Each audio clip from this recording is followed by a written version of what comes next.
Hello guys! So nandito na yung friend yung mahilig mag-Shopee at dumating na ang ating order. Hi guys! So it's me again, ang friend yung mahilig mag-Shopee. And today, dumating na ang order natin via Ninja Van.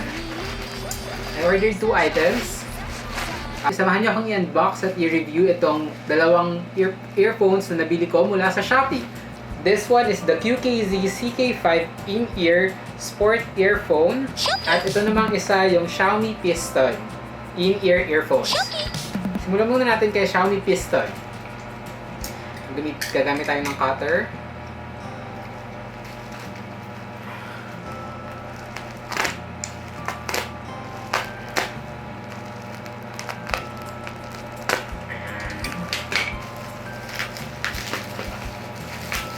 Mahilig din ba kayo mag-Shopee? Ang sarap mag-Shopee, no? Lalo na kapag yung may mga flash sale. Kahit yung mga bagay na hindi mo naman kailangan, nabibili mo. Napapabili kasi ang mura eh. This one, nakabili na ako before nitong Xiaomi Piston. Ito na yung ginagamit ko pang araw-araw pag nagko-commute, kapag nakikinig ng music, kasi ang ganda ng quality niya, ang ganda ng sound quality niya. Tapos super affordable pa. Last time, nabili ko siya for 245 pesos. Eh, dahil nga may sale na naman yung Shopee, nag-flash sale siya, nakuha ko lang siya for 199 pesos. This Xiaomi Piston. So, ayan, 245 dati, 199 na lang. Meron pa siyang lalagyan ng earphones. Ayan. So, dito natin ilalagay yung earphones kapag after natin gamitin. So, okay na to. Free to. Ililink ko sa description yung link nung kung saan ko nabili yung product. At ito naman yung Xiaomi Piston. I got this in black. Yung original kong ginagamit is white. Black naman para maiba. Okay, so buksan natin siya. So, syempre hindi na po-focus. Dapat ba sinira ko? Dapat yata hindi ko sinira. Paano ko i-return? Kapag may problema. So, first, pag tinanggal mo, ito yung itsura niya.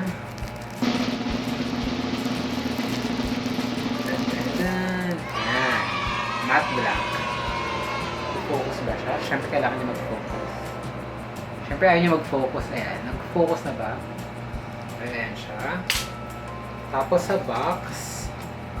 Sa loob ng box, meron pa siyang kasamang instructions kung paano gamitin. And parang pamphlet lang siya. Oh, for warranty daw. Ayan. For warranty purposes. Tapos meron din siyang kasamang mga earbuds. Siyempre, itetest na natin yung product. Test natin yung product habang naglo-loading pa yung description niya. Ayan, makikinig tayo sa Spotify. Bakit ayaw niya?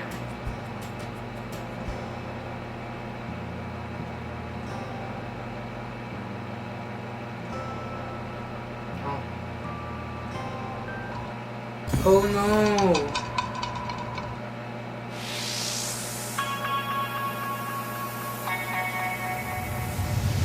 Bakit yun? Bakit parang iba yung tunog niya? Parang hindi maganda yung tunog niya.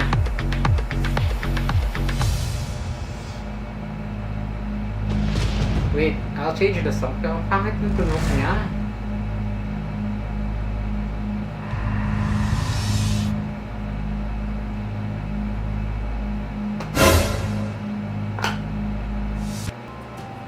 Okay, kasi kukunin ko yung isa.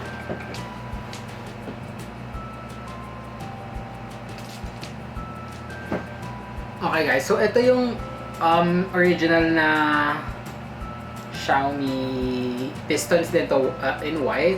Okay na okay yung quality nito. Tapos itong isang to kasi parang hindi ako sure sa quality niya, parang iba yung tunog niya. So i-compare ko ngayon yung song, kung pareho yung tunog niya nung original versus dun sa nabili ko sa Shopee.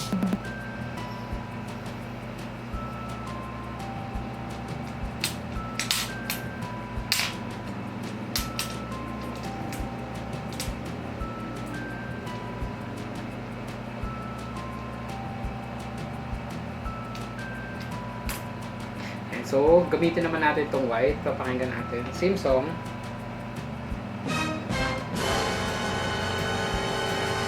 Okay. So guys, scam. Scam tong isang to. Scam tong black na to. Iba yung tunog niya, parang, alam mo yun yung kapag yung mukhang nabibiling earphone sa mga, sa market, sa, like, yung, paano ka ba i-compare? Parang yung, kung this one sounds like yung AKG earphones ko, nakasama nung phone ko, nung Samsung phone. Di ba may AKG earphones ako before, nakasama dito sa S8 Plus kong phone. Halos magkatunog lang siya, hindi mo mapapansin yung pinagkaiba. Pero this one, kaya pala siguro ang mura niya, katunog niya yung mga nabibili sa Daiso. Yung parang may kulang sa tunog, parang may kulang sa sound niya. Tapos parang basta may mali. Ay mapapansin mo agad na ang pangit ng tunog niya. So ayan. So our first earphones fail to. So hindi ko alam kung fake siya or pangit lang yung napabigay sa akin, pero pangit. Basta pangit, basta fail tong si Piston. I don't recommend this. For the price, siguro what do I expect? Pero kasi ito, ewan ko, basta scam to. Pwede na siyang ibigay sa pamangkin pag nag-games. Pang Roblox na lang to ng pamangkin ko. Okay, so moving on. Kasi wala na tayong magagawa. Okay, so next natin i-unbox si QKZ CK5. Si QKZ CK5 in-ear sport earphone. Okay? So, this one, galing pa daw tong China. Sabi doon sa delivery niya, galing pa daw tong China. So, sana naman, original to. And also, nung ginugoogle ko yung QKZ, sila din daw yung gumagawa ng KZ earphones. Parang iisa yung, magkaiba siya, pero under sila pareho ng isang company. So, sana okay din kasi reviews nito eh. Magkano ko ito nabili? 145 pesos ko lang ito nabili. Tapos free shipping pa. So, sana naman hindi to scam katulad nung Xiaomi Pistons. Different seller yung binilhan ko.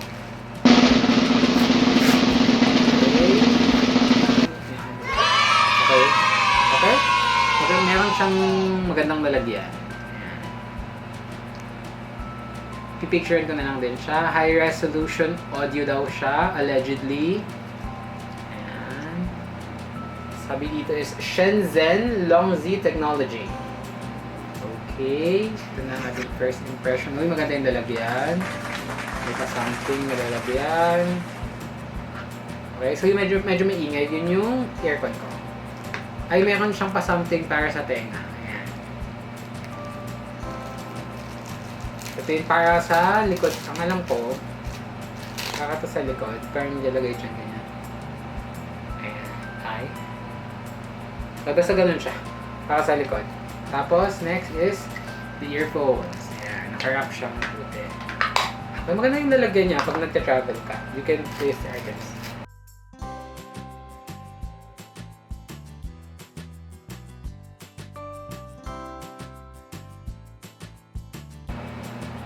Okay, very plasticky siya.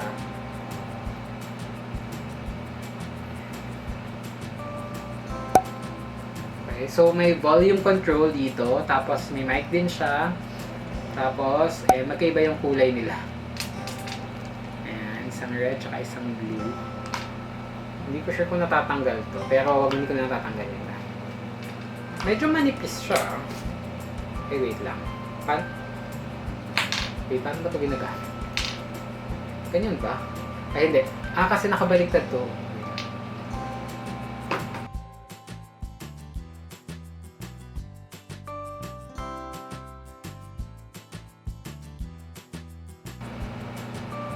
Medyo masakit siya sa tenga. Ang laki kasi niya sa tenga. Okay, this.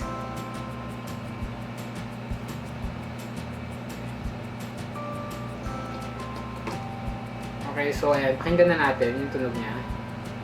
Nga pala ito yung ano niya, hindi siya L-type. Kasi yung mga KZ na products, parang L-type daw yung plug niya. Okay? So, medyo masakit siya sa tenga. Hindi siya komportable sa tenga. Pakinggan na natin kung mas okay ba yung tunog nito kaysa kay Xiaomi Piston. Same song yung papakinggan natin. Ay.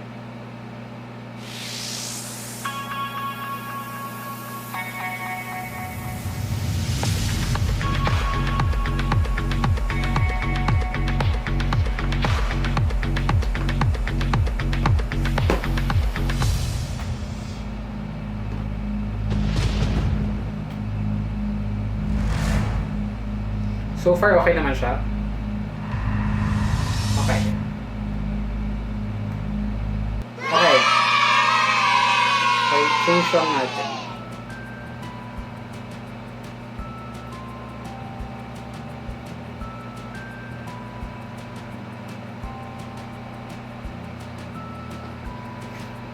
Ang lakas niya.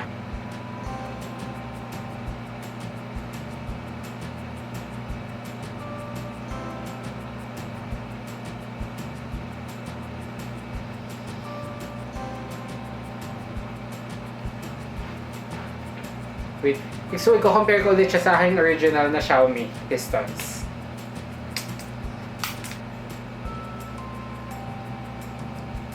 Wait, maganda yung tunog niya.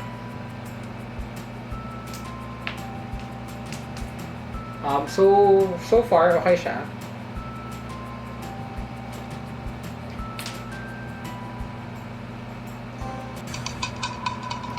Okay.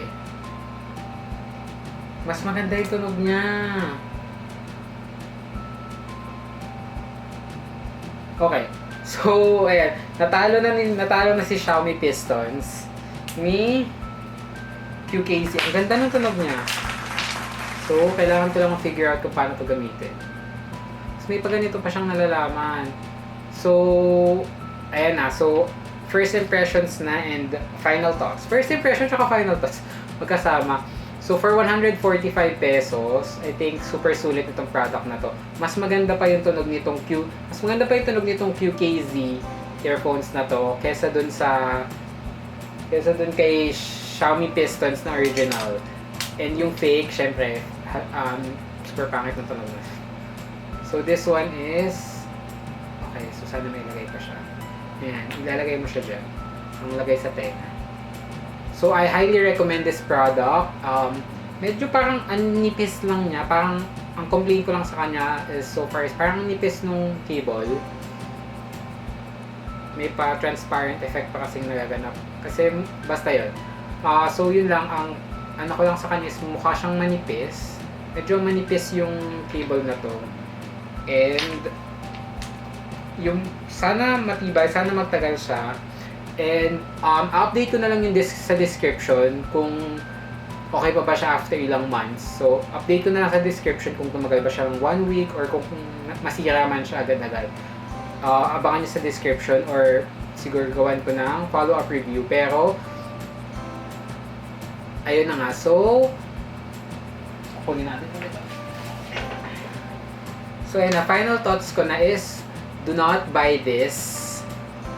Do not buy this Xiaomi Piston sa seller. Ilalagay ko yung seller sa baba. Huwag nyo itong bilhin. Scam to. And this one, ilalagay ko din sa description. Bilhin nyo to. Maganda. Yung quality niya, legit. Maganda talaga. Siguro kasi galing China. Kaya original siya. Ewan ko. Pero basta yun na nga. Yung Xiaomi Pistons, sa mall na lang kayo bumili nung original. Kasi matetest nyo kung magugustuhan nyo yung tunog. And kasi this one, yung nabili ko sa Shopee, is fake. Sure ako, fake. Hindi ko alam kung fake to, pero ibang-iba yung tunog niya dito sa original na Xiaomi Pistons. And this one naman kay QKZ, I would say this is worth the price. 145 ang ganda na ng tunog niya. Mas maganda pa yung tunog nitong QKZ kaysa sa original na Xiaomi Piston. Mas clear yung voice, tapos parang mas may bass. Mas marinig mo yung bass. Mas marinig mo yung bass dun sa songs, tapos yung instruments, maririnig mo talaga. Nagulat nga ako dun sa song. Kasi may mga ganong instruments pala. And, ayun na nga. So, ayun na. So, please. So that's my first impressions and impressions ang dami. So, that's my first impression dito sa mga headset ko nabili. Sana nagustuhan nyo. And if you want me to keep doing reviews, unboxing, first impressions, comment na kayo sa baba, subscribe na din kasi wala lang. Tapos, so that's it. See you sa mga next videos ko. And thank you for watching. Bye. I-figure out ko muna kung paano talaga ito suotin. Okay.